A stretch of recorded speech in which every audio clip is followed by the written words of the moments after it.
Di sebuah desa kecil, hiduplah seorang tukang kayu baik hati bernama Pak Gepeto.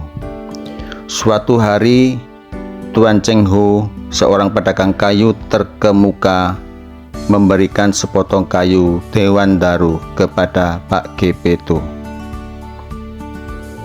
Pak Gepeto duduk di depan tokonya, memegang kayu itu dengan penuh rasa syukur dan kagum.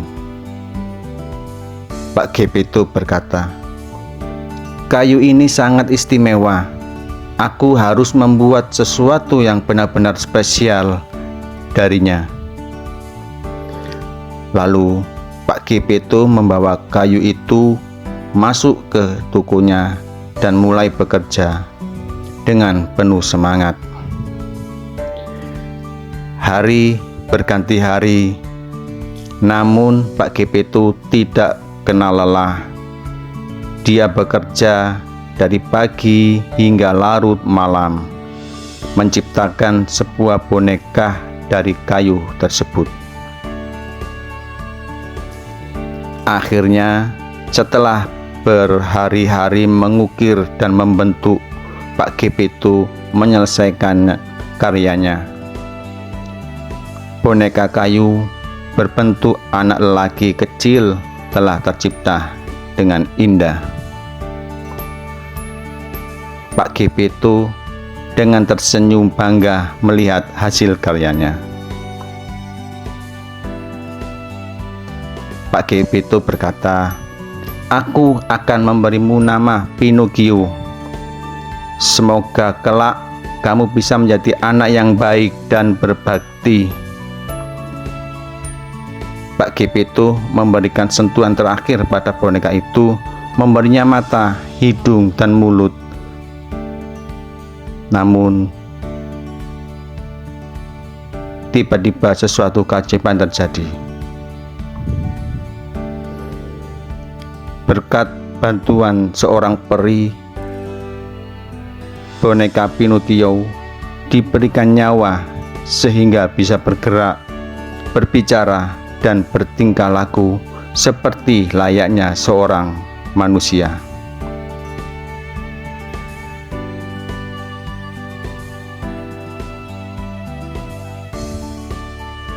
Pak Gepeto yang terkejut dan bahagia melihat Pinocchio menjadi hidup.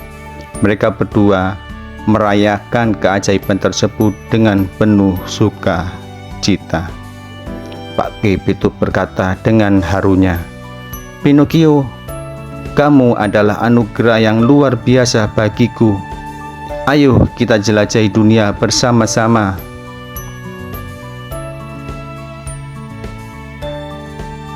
Pak Gepeto dan Pinocchio keluar dari tokonya dan siap untuk memulai petualangan baru mereka bersama.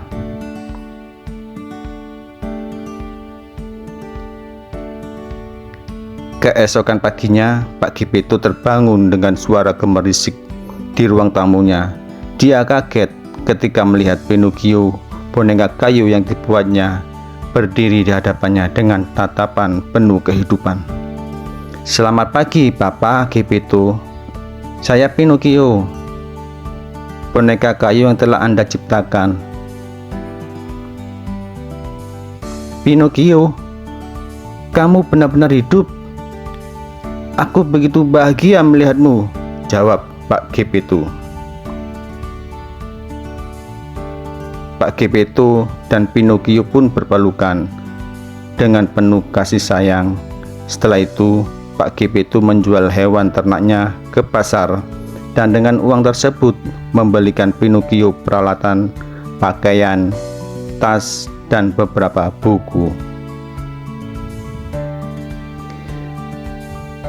Sambil memberikan buku pada Pinocchio, Pak Gepeto berkata, "Belajarlah dengan rajin, anakku. Semoga dengan belajar kamu bisa menjadi pintar dan bijaksana."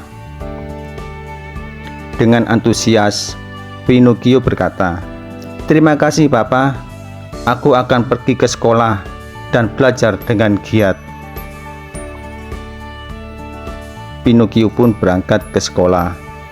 Tetapi di perjalanan dia tergoda oleh tenda sandiwara boneka yang menarik perhatiannya.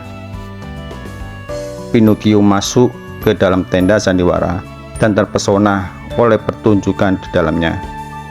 Dia bahkan menjual tas dan bukunya untuk bisa masuk ke dalam tenda tersebut.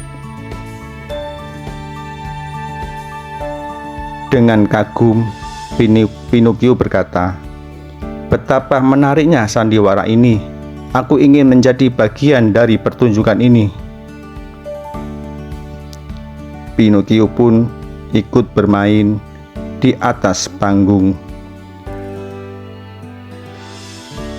mengganggu pertunjukan yang sedang berlangsung. Pemilik sandiwara yang marah menangkap Pinocchio dan hendak melemparnya ke dalam api.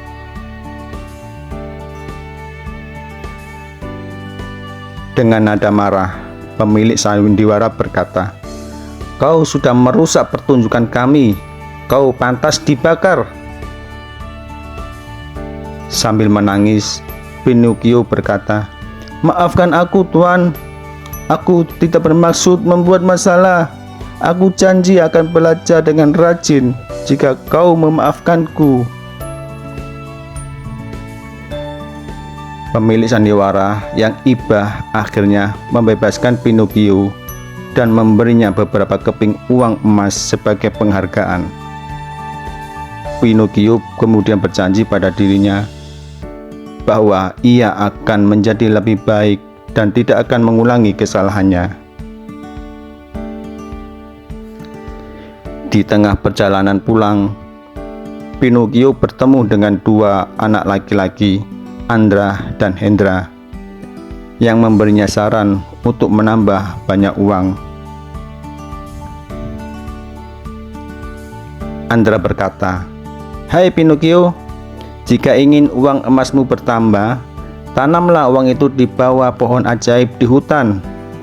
Ketika kau tidur, pohon itu akan menghasilkan banyak uang emas." "Sungguh? Terima kasih atas sarannya. Aku akan mencobanya," jawab Pinocchio. Tanpa berpikir panjang, Pinocchio mengikuti saran mereka dan menanam uang emas di bawah pohon ajaib. Namun, ketika ia tertidur, Andra dan Hendra yang licik datang dan mengambil uang emas itu serta menggantung Pinocchio di pohon.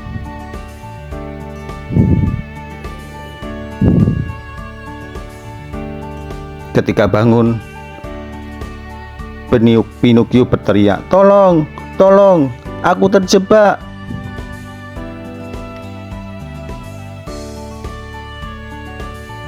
Andra dan Hendra sambil tertawa, "Hahaha, sekarang uang emasmu milik kami." Untunglah seorang peri melihat kejadian itu dan mengirim burung elang untuk menyelamatkan Pinocchio. Burung elang membawa Pinocchio keluar dari perangkap dan membawanya ke tempat peri. Peri yang bijaksana menegur Pinocchio atas kelakuan dan keputusannya yang ceroboh. Peri berkata, "Pinocchio, mengapa kau melakukan hal-hal bodoh ini? Apa yang telah kau pelajari dari semua ini?" "Maafkan aku, sang peri. Aku telah belajar banyak bahwa kecerdikan dan kesabaran lebih berharga daripada kekayaan," jawab Pinocchio dengan nada menyesal. Sambil tersenyum, peri berkata, "Baiklah, aku akan memberimu kesempatan untuk memperbaiki kesalahanmu. Kembali ke rumah dan lakukanlah yang terbaik." Pinocchio kembali ke rumah dan berjanji pada dirinya sendiri bahwa ia akan menjadi anak yang lebih baik, belajar dengan rajin, dan membantu Pak Geppetto dengan setia. Karena Pinocchio telah belajar dari kesalahannya dan berjanji untuk memperbaikinya, sang peri mengubahnya menjadi seorang anak manusia yang sejati. Pinocchio pun akhirnya menjadi anak yang taat dan penuh kasih, membawa kebahagiaan bagi Pak Geppetto dan menjalani hidupnya dengan bijaksana. Setelah menjadi anak manusia, Pinocchio berjanji untuk selalu setia dan membantu Pak Geppetto. Dia belajar dengan giat, membantu dengan pekerjaan rumah, dan menjaga ayahnya dengan penuh kasih sayang. Dengan bangga, Pak Geppetto berkata, "Pinocchio, aku sangat bangga padamu. Kau telah tumbuh menjadi anak yang baik dan bertanggung jawab." "Terima kasih, Papa. Aku akan selalu berusaha menjadi anak yang baik bagimu," jawab Pinocchio dengan rasa bersyukur. Setiap hari, Pinocchio belajar dengan giat di sekolah dan membantu Pak Geppetto dengan setia. Kehidupan mereka penuh dengan kebahagiaan dan kasih sayang. Suatu hari, saat matahari bersinar terang, sang peri datang mengunjungi mereka. Sang peri berkata, "Pinocchio, karena kesetiaan dan kebaikan hatimu, aku memberikan hadiah padamu." "Terima kasih, sang peri. Aku bersyukur atas semua yang telah engkau berikan padaku," jawab Pinocchio dengan rasa bersyukur. Sambil tersenyum, sang peri berkata, "Kini hiduplah dengan bahagia dan jadilah teladan bagi yang lain." Pinocchio dan Pak Geppetto hidup bahagia selamanya. Mereka menjadi contoh teladan bagi orang-orang di sekitar mereka tentang kesetiaan, kebaikan hati, dan belajar dari kesalahan. Pinocchio dan Pak Geppetto menjadi teladan bagi banyak orang di sekitar mereka. Kebaikan dan kesetiaan mereka menginspirasi orang lain untuk berbuat baik dan bertanggung jawab. Dengan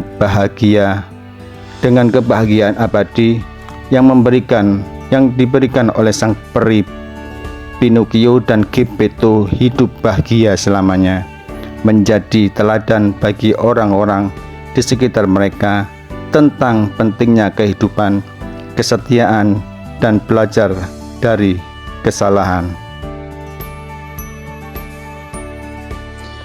Dari dongeng Pinocchio terdapat pesan moral, yaitu janganlah suka berbohong, jadilah anak yang berbaik hati, gemar belajar, bertanggung jawab, dan mulia, serta patuhi dan turuti nasihat orang tua kita. Terima kasih.